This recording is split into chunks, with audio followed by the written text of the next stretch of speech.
অনেক তো বড় বড় টুর্নামেন্ট দেখেছেন, এই একটা টুর্নামেন্ট আমি পেয়ে সাথে সাথে ছবি তুললাম, ক্লাস একটি ছেলের কাছে পেয়েছি। দেখুন প্রাইজ কি দিয়েছে না, ফার্স্ট যারা জিতবে টুর্নামেন্ট, ফুটবলের একটা টুর্নামেন্ট, দেখুন আমি রেড মার্ক করে দিয়েছি। ফার্স্ট প্রাইজ হচ্ছে একটা নিমকির প্যাকেট, আর যারা রানার্স আপ হবে তারা কীভাবে হয় চিপস নয় কুরকুরে।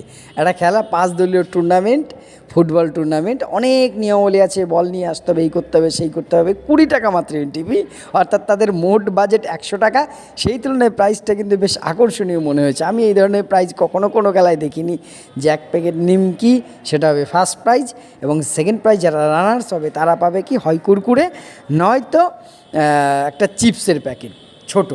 এটা একটা অদ্ভুত লাগলো সত্যিই, বাচ্চাদের মধ্যে এখনও যে সত্যি শিশুর মধ্যেই যিশু তাকে বলে, এদের মধ্যেই ভগবান থাকে, সত্যিই খুব সহজ সরল ছেলেদের এত সুন্দর একটা বিষয়, খুব ভালো লাগলো। আপনারাও শেয়ার করবেন। ধন্যবাদ।